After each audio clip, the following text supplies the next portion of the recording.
welcome to Let's Talk Nation. And I'm your man, Rod Love. Sitting across the table from me is none other than the General Attorney Greg Jackson. Once again, it's on, Brother Love. Hey, man, it's been years. It's been ever since last year since I talked to you, man. How's everything going? Hey, last year, a couple of weeks. So, Greg, man, hey, I'm excited about 2023, man. So what's got y'all amped up, Brother Love? Man, you know what? I don't do that New Year's resolution deal. You did one. I say I don't. Oh, okay. I don't. I believe you should live good every doggone day. I agree with Not that. wait till. Hey, but Greg, man, before we even get going, man, you and I, we've talked about this, man. Man, we got to acknowledge, man, and just recognize the fact that, man, the outcome has been so far well, man, for Damar Hamlin.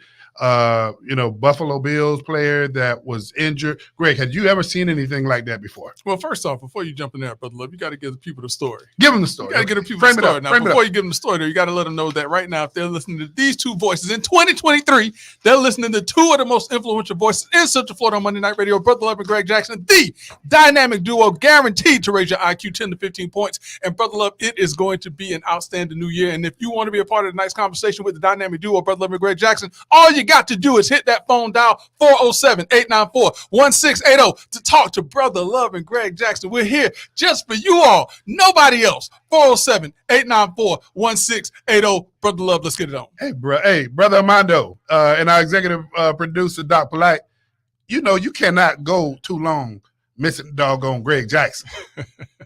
Well, I hope Let's Talk Nation missed us, man, because it's a lot of stuff that's been going on. It's so much that's going on, man, until new stuff started happening. Well, before we even get further down the road, Greg, brother, I like this little thing our executive producer got going on tonight. You see the screen? Listen, man, Doc Polite never ceases to amaze. Hey, man, never ceases to amaze. That is a bad. Hey, and just a plug for our executive producer. If you are an individual who looking to do a podcast, anything to that extent, set up a website. Website. Yeah. We have Doc Polite. If you go to info@letstalknation.net, you can reach him. But also our engineer in the studio, Armando, who's been with us since day one as well. Armando is always looking to that side hustle. That's a hustle in there, Greg. Yes, he is. And you know what, man? We have to recognize. And we'll come out with an announcement when it's due. But for those of you who've been missing Miss Nicole Knows, we're going to give you an update about Miss Nicole. And it's a great update, by the way. We're just not going to give it to you tonight. You got to stay tuned. That's our official cliffhanger on that one. Well, but before we march on, though, Greg, and once again, I got to say it. If you're looking at starting a podcast, developing a website, doing something on a YouTube channel, our executive producer, Doc Polite, is the person that makes Greg and I come through so clear. And with all this technology, he and Armando, man, I tell you, I don't know what else to do. I don't know what we do without him. No doubt. But so, Brother Love, you were talking about Damar Hamlin. But I don't even want to go there before I go here. So why you started going there? Since we talking about 2023, yeah, that's right. That's right. Hey, I'm gonna ask our Let's Talk Nation audience to join me in congratulating Greg Jackson because he's the one that started telling me in year one, and we're on year 5 right now. Yeah, it's a sad frog that doesn't croak over his own pond. Hey, Greg, I want to congratulate you, man, for finishing, man, being a top, I don't know if the right vernacular is top earner or you brought a lot of cases to bear with the Dan Newland law firm. Tell folk, man, come on, frog. So, I mean, listen, I mean, I don't want to spend a whole lot of time on me because there's just so much we need to be talking about. But this past year, I dedicated myself to trying cases. I like being in the courtroom. I like tussling it out. And so this year, I had the distinction of trying the most cases in the firm this year. And actually had some pretty good results. So I got some recognition for that. So I appreciate it, Brother Love. No, brother. Hey, you know what? We gonna base you on your deeds, man, and your you've done some things. But great, man. Once again, serious talk, and we always need to let folk know how they can get a hold of you. If you need a great attorney, Greg, how would they get a hold of you? Well, listen, now you said great attorney. I don't know who they want to call, but if they want to call me, all they have to do is hit 407-564-6604. Again, that's 564-6604. More than happy to talk to you about, pretty much any case that you have, try to help you out and see if I can, do something to, to make life a little bit easier for you. But I appreciate it again, though, Brother Love. And I appreciate you too, Doc Platt. I see that running across the screen, man. I appreciate you. So Greg, okay, now we can go to the Buffalo. Now we can do one of the top stories that has been going across the airwaves, not just statewide, not just across the country, but worldwide. A lot of folks last Monday night were watching the Buffalo Bills playing the Bengals. And in a what looked like a routine tackle, just a routine hit, Damar Hamlin, hit a guy and stood up and took 2 steps and fell to the ground and had an immediate cardiac arrest right there on the field. And he was they did a they had to resuscitate him. They had to resuscitate him twice on the field. They rushed him to the hospital.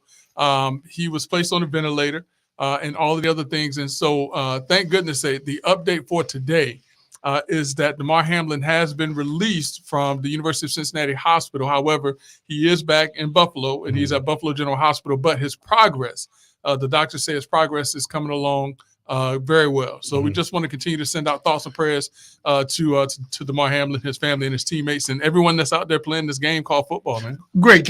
And why did this have the impact? Because like when you were saying, okay, Brother Love, give everybody the full story, the NFL also canceled that game that night. Yeah.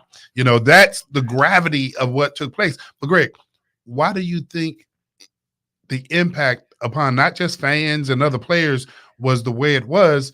We've seen players hurt on field before, but never have we seen a person having to be resuscitated. From the state of Florida, the state of Georgia, from North Carolina to South Carolina.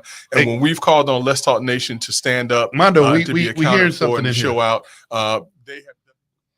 So one of the things, Brother Love, is that this was a young, healthy young man, an athlete at the peak of physical capabilities. And this was not a devastating hit, one where you have helmet to helmet, crack. This was just a routine, tackle. And this caused his heart to stop. And so the first and foremost is the fact that it was just such a routine hit that caused his heart to stop. But the other thing is that, presumably this guy had no prior issues 24 years with old. His heart, 24 years old, healthy. And all of a sudden he has cardiac arrest on the field in front of, millions upon millions of people, playing, America's sport. I know they say baseball is America's game, but America's sport. And it happened in front of everyone for everyone to see. I did a little Greg Jackson on this one, though. Oh, what you did, man? I did a little deeper dive. Okay. Because everybody was saying, why was this so different from any other injury? The last time something like this took place was with a hockey player that got checked with a hockey puck in his chest, and he collapsed on the ice. Same exact. He experienced cardiac arrest. So, I don't know what the chances or the percentages of this happening, but man, I mean, we've seen players that have gotten. The Miami Dolphin quarterback, Tua. But now he had that was concussion. Correct, but you saw the muscle reactions. When that took place. You talk about some sad stories, and this goes back years. I'm sure your dad could bring us up to speed. But Darryl Stingley, when he was paralyzed on the ball field, but we've never seen anything like this before, man. Yeah. So, the other thing too, Brother Love, is that when this happened, even me myself, I had to make sure that I went to make a distinction between cardiac arrest and heart attack. And because a lot of folks are saying that this guy had a heart attack on the field. This guy, and I even found myself saying, "Oh man, this guy had a heart attack on the field." And my wife had to correct me, and I was like, "You're right." And the primary difference between cardiac arrest and a heart attack. Heart attacks typically come about when there's a blockage to the arteries, and that causes there to be what they call the ejection fraction. That's when the blood is pumping in and out of the heart, and when that ejection fraction is lower and the arteries get blocked, that will cause a heart attack. Cardiac arrest is more of a sudden type of incident. So blocking of arteries may take years upon years, but cardiac arrest is a sudden thing that stops the heart and stops the heart from beating. That's how come it was so miraculous that immediately within, seconds of this gentleman falling to the field, there were emergency medical personnel on the field resuscitating him, giving him CPR because his heart had literally stopped right there on the field. And so, like I said, I had to rush and just make sure that I corrected myself and saying what actually happened. Because there is a difference. Yeah, there's a difference. So, but again, thoughts and prayers go out to Buffalo Bills, Damar Hamlin. You heard about his foundation also. $8 million. $8 million. $8 million. I think within the first day, maybe one or 2 days of this incident happening, it raised like $3 million. Greg, and I'm also happy, man, that players spoke up because his contract, as you probably well know, was not guaranteed. And so a lot of the players around the league started speaking up, to advocate for him. And, I think the owners did the right thing. So what the owners did, I didn't even hear about this part.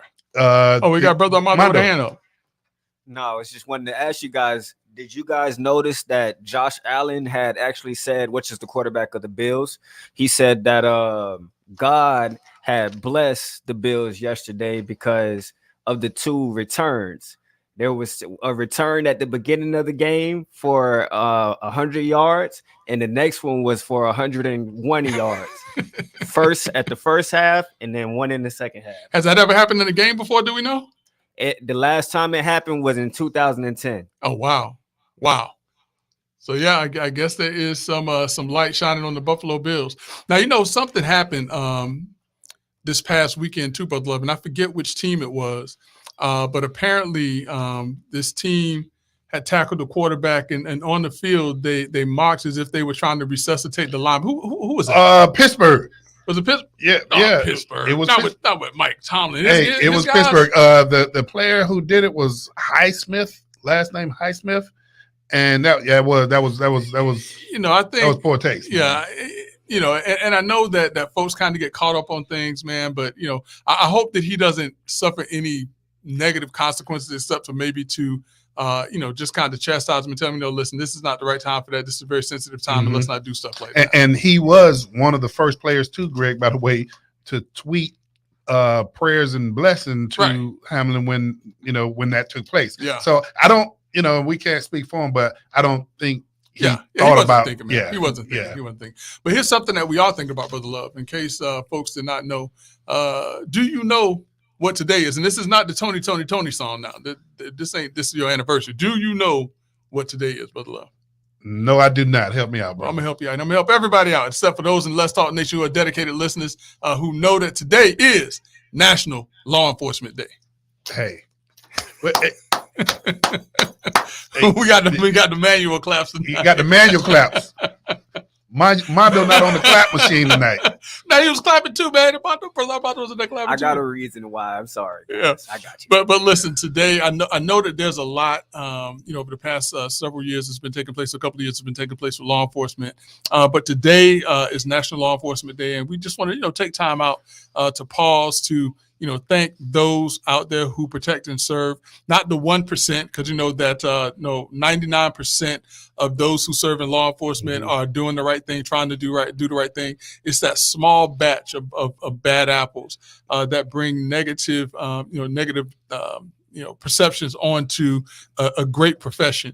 And so we just want to say, on behalf of Let's Talk Nation, happy National Law Enforcement Day. And if you see, someone serving in law enforcement, just, if you feel up to it, just tell them thank you. And Greg, that is an excellent point, man. But you know what? I was listening to a broadcast the other day, man, and I said to myself, Brother Jackson and we need to follow suit. Greg, when was the last time you saw somebody in law enforcement and said, hey, come on, lunch on me? I'm gonna be frank, man. I have not done it. It's been a while. I'm trying to think. It's been a minute. But the gratitude is there, and so to just everyday citizens. And it doesn't necessarily just have to be Law Enforcement Day appreciation, but we got folk, Greg, that are part of the community. They're somebody's brother, sister, husband, father. And they're part of the community. I know when we talk about law enforcement, oftentimes we talk as if they're a foreign element from the community. Right. Yeah. But they are of the community too. Yeah. And so, listen, Brother Love, why don't we try to get some interaction here and have, someone call in 407-894-1680 just to tell us someone that they appreciate in law enforcement, and someone might just give themselves a gift card to take that law enforcement officer out for lunch or something like that. So if you want to call in, talk to us about, someone who serves in law enforcement that you want to say thank you to, 407-894-1680. And, Let's Talk Nation may be treating y'all to lunch. Excellent idea, but let's up that doggone challenge. Let's get somebody to call in. Somebody in the sheriff's office. Somebody with Orlando Police Department, and also our other good friend across county lines, Sheriff Lima, Seminole County Sheriff's Office. So if we can get, any of those calls in, and hey, you know what? It could be now, wait. So you say Orlando PD, Orange County Sheriff's Office, Seminole County. So let me ask you this question, brother.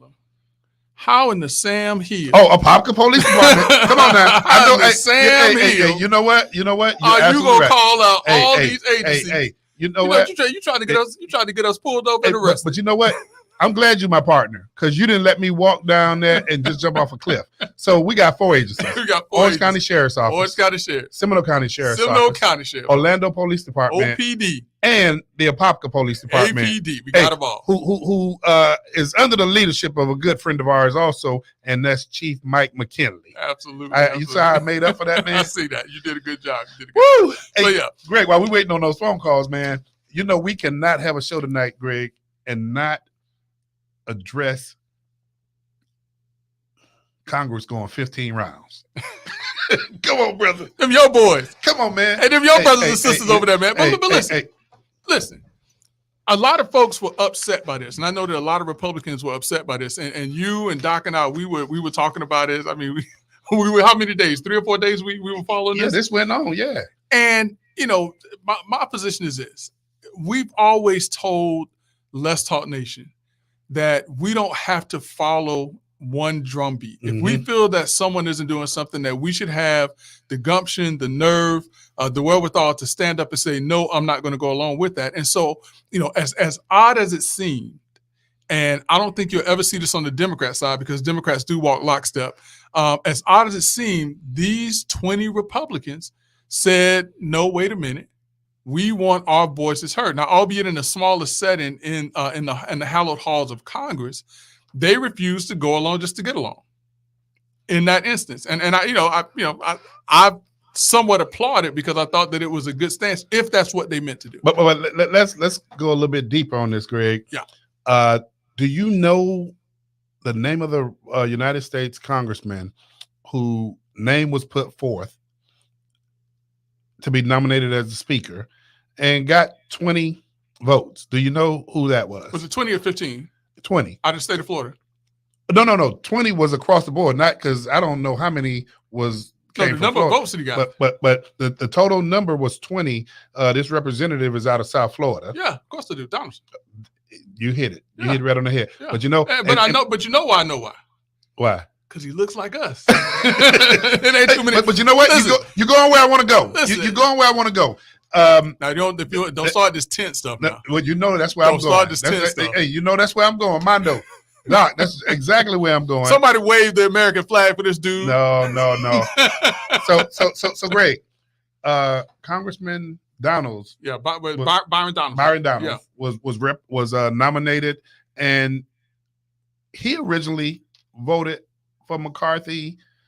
And I don't know, maybe the first few initial ballots, and then his name came up the second ballot or something. I want to say second and third, yeah. And it hung around until maybe the 10th ballot or something or another. Mm-hmm. But Greg, until he himself, because he didn't. I don't think he voted for McCarthy, because remember he cut a deal to get onto the steering committee, and I think in order to cut that deal, I think he had to be one of the holdouts. It was a lot of deal making going on. You're right. It was a lot of deal making. Listen, yeah. But you know what? And Greg, I'm glad. But that's what it's about, though. If it's something that you want, someone has to give you something to get something. But you know what, Greg? But it used to be, and I'm not saying this is right or wrong, but when you're sitting way in the back row, and you get to go further based on tenure, and I'm not saying that is correct and right, but Greg, now it's one of those deals where even if you're sitting in the back row and there's an opportunity to be that stick in the wheel, so to speak, you can do that in position. Listen, why not? You can do that in position. Yeah. But there was something that you, me, Doc, we kept texting back and forth the whole time this was going on. And I brought up Donalds, but then there was another individual, and here's what I saw, Greg. I did see African Americans on the Republican Party represented during this debate. Representative out of Michigan, John James. Mm-hmm. And I think this might have been toward maybe the 8th or 9th ballot. Right. You saw a great deal of inclusion. You saw a great deal of diversity. Men, women, black, white, that was advocating for the speaker. And Representative John James got up and said something, man, that I was walking through the House and it made me stop and listen to what he said. And me and Doc, we were texting back and forth. And what he said, and keep in mind, this was said to try to pull the party together. Right.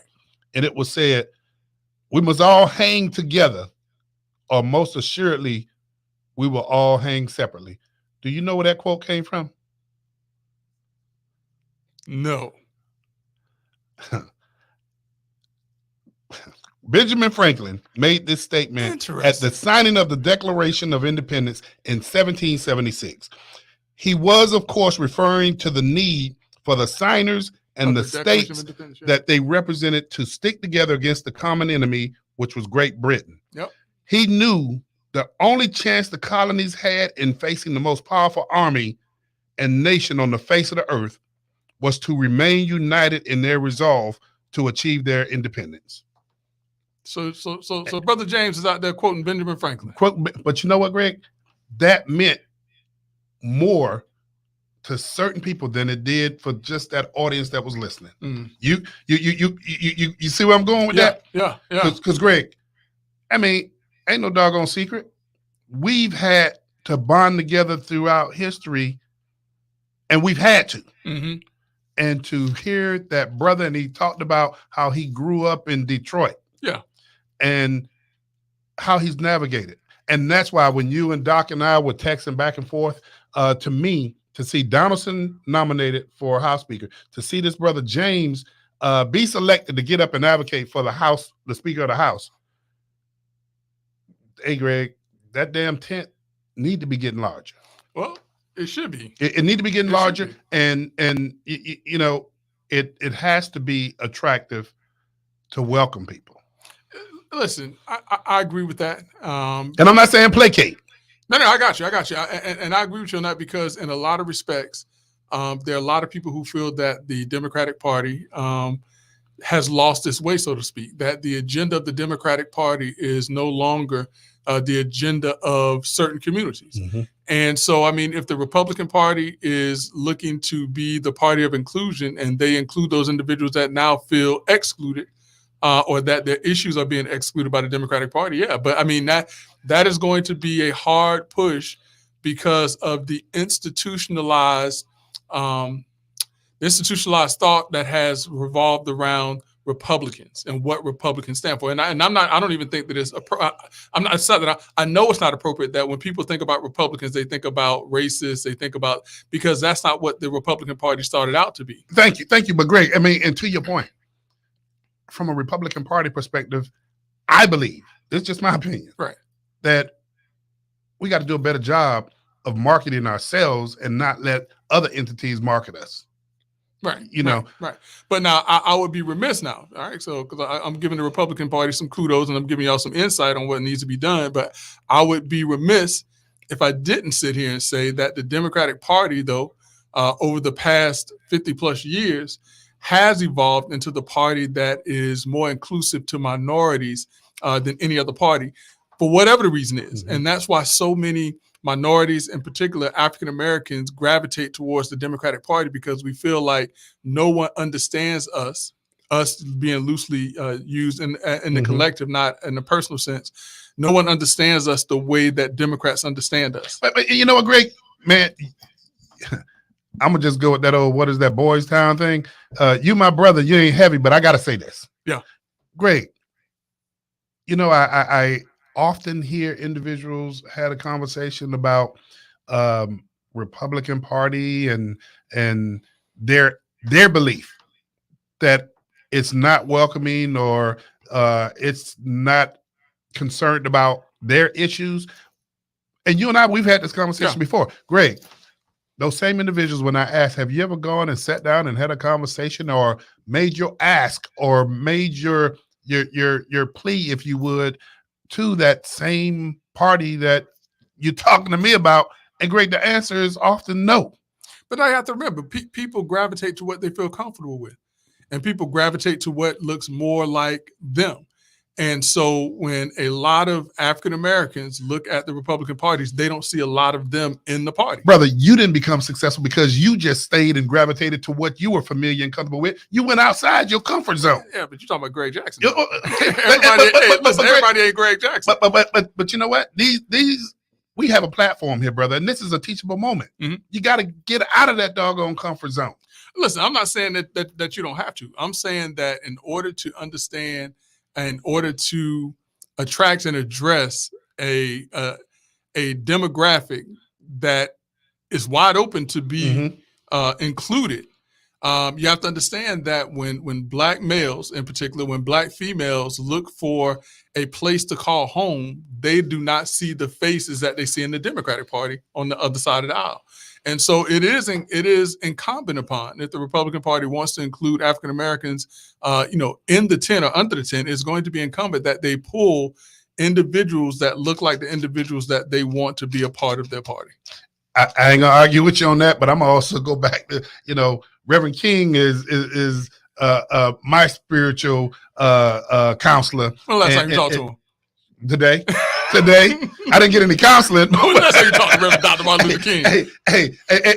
No, I'm talking about Richard King. Oh, okay. Richard I thought you King. meant Reverend Dr. Martin Luther King. Hey, Mondo, he trying to get me in trouble here. Hey, I was about to say, you remember the part from Coming to America? It's like, I did see Dr. King. He punched me in the chest. Or did he punch you in the chest too? He trying to say he was doing divination. Hey, Mondo, I forgot. I got to say, Pastor Richard King. Hey, listen, I was like, when last time you talked to Dr. King? And one of the things that he often say, and he don't have to preach it all the time. Yeah. And that is, those folk out there that say, I want to make friends with other folk. It's just, and Greg, you a deacon over at your church. It's just I'm a steward. We ain't got no deacons in the AME church. I'm a steward. Hey, Mondo, he's a steward over there, so he could take me right down this path. But also, Greg, it's something that says, in order to make friends, you must first show yourself to be friendly. That's true. Behold, how good and pleasant it is for brothers to dwell together in unity. I got all that. See, he would take us. You're gonna have the whole South Apopka Ministerial Alliance or the double A, triple C. I got all of that. Listen, but yeah, I mean, but I want what is best for the community. That's why for me, even as a Democrat, I have no party with looking around and making sure that the right people receive my vote. Not just because they're a Republican, not because they're a Democrat, but the right person receives my vote. I look past party and look towards individual. And that's one of the things that we've always encouraged Let's Talk Nation to do. Don't look at party, look at people. Look at how it's going to impact your quality of life and your family's quality of life. Right. And then those individuals that run, once they run, if they don't win, are they coming back? Greg, he's going back to 5 years ago, Mondo. We started talking about that on the station 5 years ago. Listen, that's the question. But listen, given and coming back, though, Brother Love, the University of Florida, and sticking on this line of politics, the University of Florida has a new president in the form of Nebraska Senator Ben Sasse.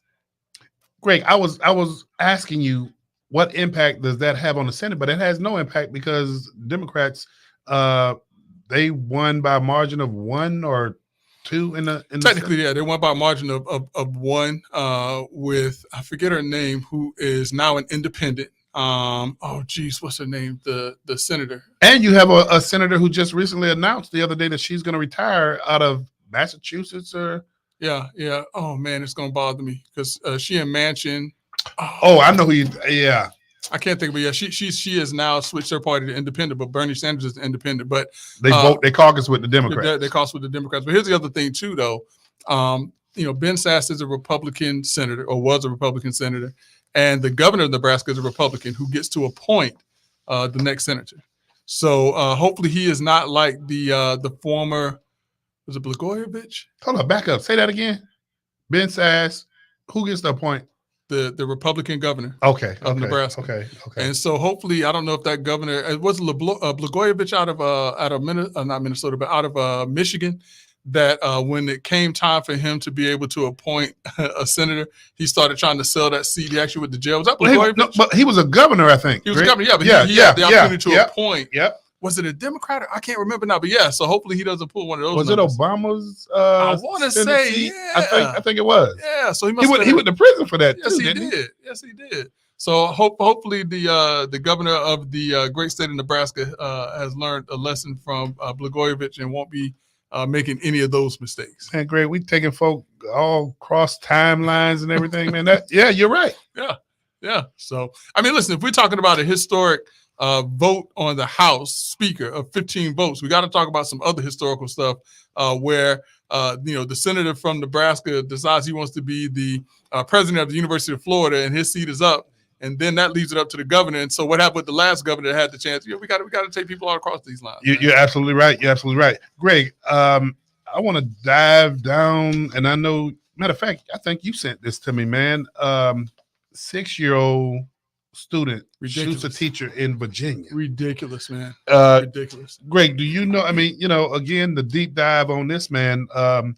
In 2000, a 6-year-old boy fired a bullet from a .32 caliber gun inside an elementary school near Flint, Michigan, 60 miles from Detroit, striking a 6-year-old Kayla Rowland in the neck. And unfortunately, that child subsequently died a half hour later. 60 miles, Greg. Yeah. So people don't understand, like on New Year's Eve, like some people, they go out and they shoot guns in the air. What they don't understand, you're not shooting those bullets into orbit. You're not shooting those bullets and they going up into space and they all of a sudden start to orbit the Earth. When you shoot a projectile up into the air, it's only going to go up so many feet, and then it's going to come back down. And this is what happens. People don't understand that. I remember, my old house. Something happened with the roof, or somebody had to get up on the roof, and there was a bullet on the roof, and they was like, "Where did it come from?" I was like, "It came from somebody shooting a gun up in the air." So whenever you shoot a bullet or a projectile into the air, it's going to come back down, and hopefully it doesn't come back down and hurt and injure somebody. And what goes up must come down. Must come down. Must come down. Man. But yeah, the 6-year-old kid, in a school, shot the teacher. Last I heard, the teacher was in stable conditions, thankfully. But what is, and they still don't know how the kid got the gun, anything like that. Obviously, the parents are probably going to be charged for reckless endangerment or whatever the law is in that state, for allowing this 6-year-old kid to get his hand on a gun, first off, get it into a school, and not only get into the school, but fire and hit somebody with it. Greg, and what I can't get over, man, is you listen to the talking heads. I mean, we watch everybody. We listen to all the different talking heads to get, all the information that we can. But 2 of the different network stations, man, and I'm listening to them when people are trying to figure out what happened here. Yeah. And you hear them say that the teacher and this 6-year-old had a problem with one another. How can Greg? I'm like, wait. That even sounds funny, man. It does. But sounds funny. So, but there's, you got an investigation going on, but I concur with you. The parents are the ones that are going to subsequently get charged for that 6-year-old having access to a firearm. Yeah, that's right. So, but sad story. It's a very sad story. And so, hopefully there is some form of happy resolve to that. Here's something interesting too, Brother Love. I was going to talk to you about the New Jersey school teacher who was arrested yesterday, last week. A New Jersey school teacher was arrested. I don't know why we're stuck on schools right now, but this is interesting. New Jersey school teacher was arrested because of overdosing in front of his students. And when the school nurse called for the police to come and they administered the drugs to him to reverse the effects of the fentanyl, because he was overdosing on fentanyl. So this that Narcan? Yeah, okay. Yeah. They found drugs and drug paraphernalia in the school from the teacher. So just imagine if there were some kids in the school that had gotten a hold of this dangerous substance, man. And Greg, you don't even have to touch it. Nah. And so in New Jersey, a school teacher overdosed in front of his students and was arrested for having drugs and drug paraphernalia in the school. What is this world coming to? I mean, we have a lot of issues, man, that we got to tackle. straight up. And one of the issues, Greg, and I mean, we almost like this rapid fire deal because I'm going to throw this one at you. Yeah. The border. Oh. Which is, continues, and it just didn't start becoming an issue today, yesterday. We know this has been an issue for decades, but the courts have continued, and this is your area. What is it, Title 42? Or Proposition 42, yeah. And so they've continued to maintain that, but you see individuals are continuing to build up at the border now. Yeah. Yeah, and speaking of the border, interestingly enough, President Biden was at the border yesterday or today. I can't remember what it was, but yesterday or today. And when he arrived there, the governor of Texas, Greg Abbott, actually handed him a letter basically saying, too little, too late. This is a $40 billion issue here for the state of Texas that the government needs to reimburse it. The federal government needs to reimburse it for. Homes and people's lives have been negatively affected by this border crisis. And the city where you've come to, this is Greg Abbott talking, the city that you've come to, El Paso, Texas, has been sanitized where you can't even see what the real issue is. But you know what, Greg?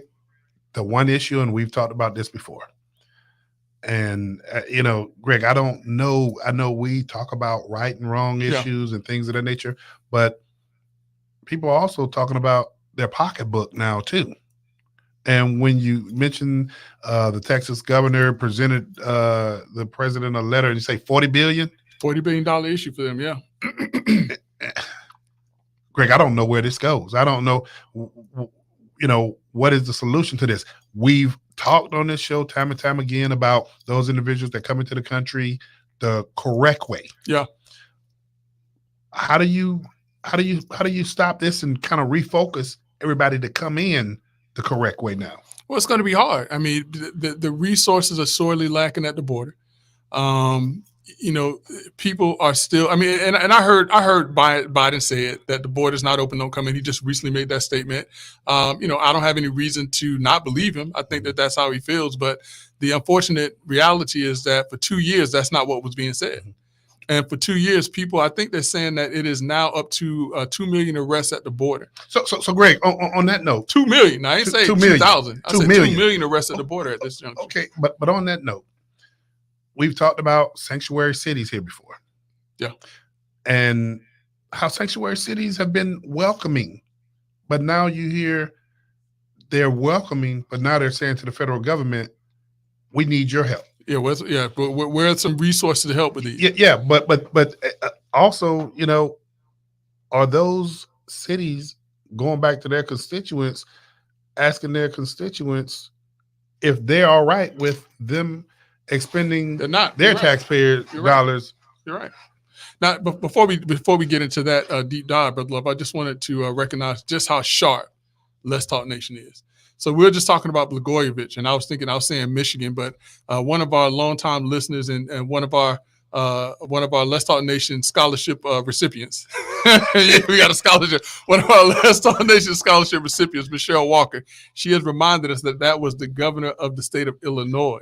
And that's why it was Obama. Yeah, that's right. That's right. Yeah. So thank you, Ms. Walker, for not just listening, but contributing. We appreciate that. So that's one of our Let's Talk Nation scholars right there. She's going to be in the fellowship program next. She's already there.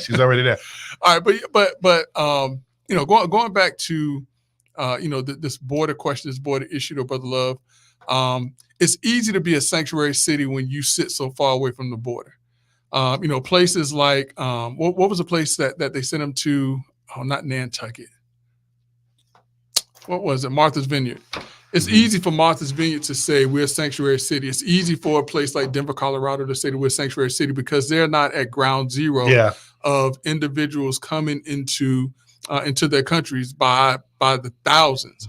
And so, just this past week, I want to say 500 immigrants landed in Key West at the state park in Key West. And I was just in Key West, about 2 or 3 weeks ago. And I can tell you that Key West is not a place that even 500 people in Key West is going to have an impact. And so, you're not hearing Key West saying we're a sanctuary city because they understand what the implications are of being or considered a sanctuary city. You're having to take on individuals and issues and things like that you did not have to take into account. But the other thing too, Brother Love, at a time when we here in the United States were being quarantined, being asked or forced to get vaccinations, individuals who were crossing over the border illegally, I'll say it, were not being required to get the vaccine. So American citizens were being treated absolutely differently from individuals who were coming into the country illegally because they weren't being forced to get a vaccine that most Americans were either losing their jobs, losing their positions, being ridiculed for not getting the injection. And the other thing is that there were a tremendous amount of resources. I think it was $82 million that was set aside for hotels. Yeah. Well, think about if $82 million was infused in, you name it, USA City, that has a underserved population. Great. Well, so with that being the case, and let me just go ahead and say this: we do look at the impact that immigrants have on our country. Absolutely, we do look at positive, that positive impact that immigrants have on the country. But do we have a fortitude, Greg? Do we have a fortitude as a country, because immigrants are definitely positively impacting our economy? Absolutely. And so absolutely, do we have the fortitude to continue to push everybody to that funnel, so to speak, to say, here's how you do it? And with that being the case, does the country suffer? Because, Greg, a lot of the jobs, and you and I, we've talked about this before, you don't see Americans running to do the jobs that we have immigrants coming to do. And I'm not going to just put everybody in this one category, because, man, we got scholar immigrants that are coming to the country in science, technology, and you have it. But does this country have a fortitude now, Greg, to really force this issue? So now, let's take a step back, because you're talking about certain jobs that immigrants will do that folks in this country aren't willing to do. But for the most part, a lot of Americans aren't willing to do those jobs because they've now been automated. Think about it. And we talked, remember, we were on top of this 3 years ago now. I want to say it was 3 years ago. We were trying to tell people there's going to be more and more automation. More and more people are going to lose their jobs. If you keep pushing for this $15 an hour minimum wage and even more for a minimum wage, it is going to result in more and more animation. Is it animation? Yeah, automation coming into the system. But do you remember the flip-flop? We were on air, and one of us went to one of the large warehouse merchandisers that's here, and before the automation took effect, they had like 15 cash out lines that you saw. 10 people that was manned. Yeah. 10 people that were checking people out. Now you go to that same big box store, and you see that there's only 5 people checking people out, and you got 10 self-checkouts. Listen, when was the last time you went into a CVS?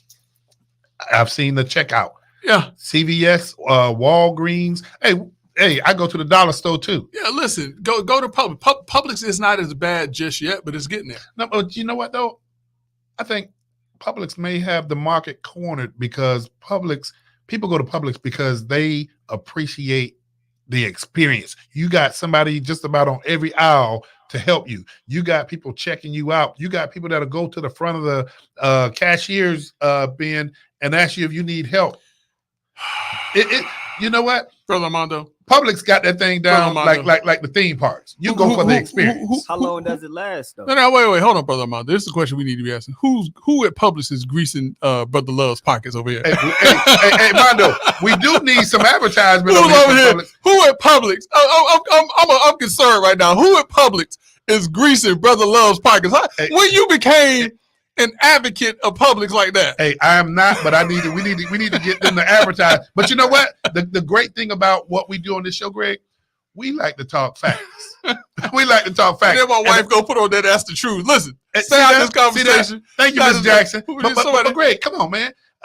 When people go over to the firm that you represent, they go because they know y'all got a track record of winning. Customer service. Customer service. That's right. And so, hey, like, you know what? They're a competitor. and Publix need to be giving us a call, get a radio station to call tomorrow. But one of their competitors, they got 5 or 6 checkouts. And I know you're talking come on. The beef Dixie, the beef people. The beef Dixie, people. yeah. Great. Man, Publix, you go over there. It's almost like I don't like to go shopping, but when I do go, I know what I want. I go get it and get out. So when I run into Publix and I say, "What aisle is this on?" I feel like I'm being accosted when I go to Publix, man. I don't need nobody hanging all over me and asking me if I need some help. If I need some help, I know how to walk up and ask. Mondo, see, he wouldn't feel that same way if he went to one of these big box do-it-yourself places where you can't find anybody to help you. I don't need nobody to help me. I'm Greg Jackson. Okay, all right. Publix is all we got left, man. No, man, you got. Hey, listen. You got Target. You got Target. Hey, I'm with Rod. Publix is the bomb. hey, cut his mic. Cut his mic, because somebody cut his mic. Listen, when you go into Publix, the quality of the service is bar none. In fact, you go to Publix, you will never get a wobbly leg basket. You're right. So let me say this quietly. If y'all didn't know, Publix is actually my favorite store. As a matter of fact, I worked at Albertsons, Winn-Dixie, and Publix, and my favorite of working out of all of those was Publix. Publix takes care of their people. Publix actually had a scholarship program set up. They actually have it set up to where people who work for Publix can become shareholders in the company. Publix, all jokes aside, Publix is that's my favorite. That's my store to go. Hey, Doc, thank you for chiming in there. But Greg, you just said something else that I need to make a point on. When you talk about Publix, Publix got this thing right to the extent that they are looking out for their shareholders. They're making their shareholders max out. Yeah. But they also realize, let's not rob the consumers to make our shareholders smile. They know how to make the shareholders smile while also keeping the consumers happy. And we're happy because of that doggone experience we get at Publix. What is Publix logo anyway? What is their motto? I don't know. Just a P. It's just a P. Yeah. But they just like when they say it's a beef people. I don't know what Publix is thinking. Yeah. They don't need nothing. I guess it just got to be. But listen, apparently though. Y'all know I know. Oh, what is it? Where shopping is a pleasure. Where shopping is a pleasure. That's right. Yeah. Listen, Doc on fire tonight, man. He is. So, but listen, apparently our Let's Talk Nation scholar is also very bougie and fancy. Because while we're talking about Winn-Dixie, Publix, and even threw in a Target, Miss Walker wants to throw in Fresh Market, Trader Joe's, Sprouts, all the fancy places. And but you know, Mondo, Miss Cheryl, she's an alumni of Let's Talk Nation. But when she brings up those entities, now you need to go ahead and dial it up another notch because you got to pay more. Yeah. You got to pay more. And I don't know that the experience is comparable. I don't know, man. Whole Foods is nice now. Okay, Miss Cheryl, Miss Cheryl must be getting a plug in. She getting the cut of the profits. But she done mentioned 3: Trader Joe's, Whole Foods. Sprouts is new to. We got one in the Popka. Whole Foods got the most expensive food you ever want to eat. I bought one Cornish hen that was about $15. Oh, how big was this Cornish hen? Must have been the size of a little baby turkey. No, sir. Really? A Cornish hen? A Cornish hen. I forgot. Was it stuffed already or something? Man, I had to name him. I felt so. and you felt a little bit kin. He had to name him. Lord. Hey, Greg, we have Mondo. Go ahead. No, I just wanted to say, out of all 4 she named, Trader Joe's is the best one. I've never been to Trader Joe's. I've been there. I've never been to Trader Joe's. I almost feel like I'm paying for parking when I go there. No, man.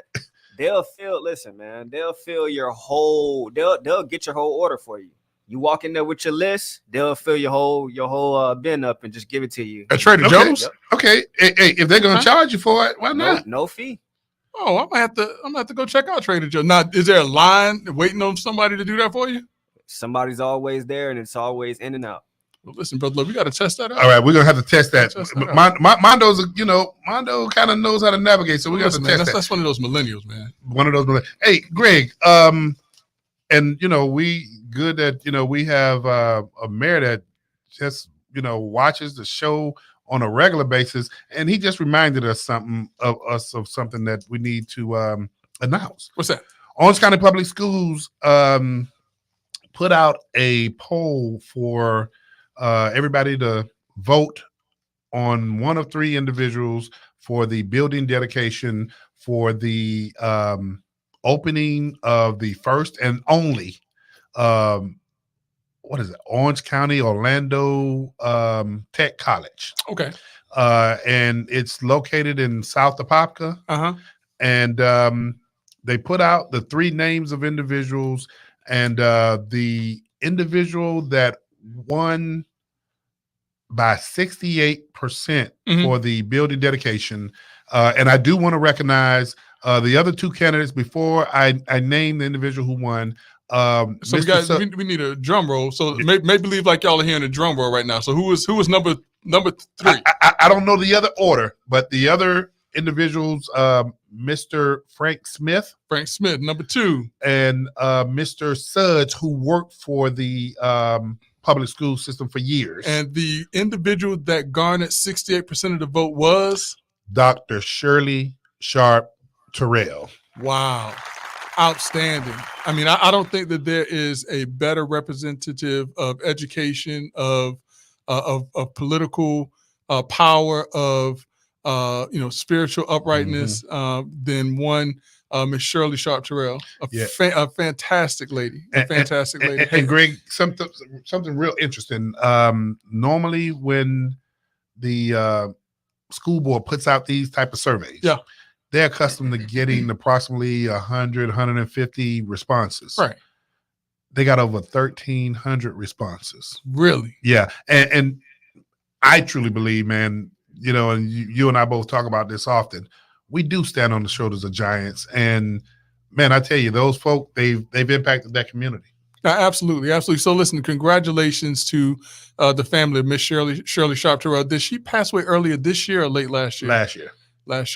Yeah. 2021 or 2022? I believe it was 2020. I thought it was early 2022 or late 2021. I can't remember. Yeah. But nonetheless, it was a tremendous loss, not just for Apopka, but specifically for, the Orange County community. So, and Greg, we'd be remiss, man, if we didn't mention, man, I mean, we're talking about a Votech College in the middle of the community in Apopka, man. So looking forward to some folk just making sure that we take advantage of that. Outstanding. Brother Love, it seems as if we have a call on the line. Call you on live with Brother Love and Greg Jackson. Let's talk about it. How you doing this evening?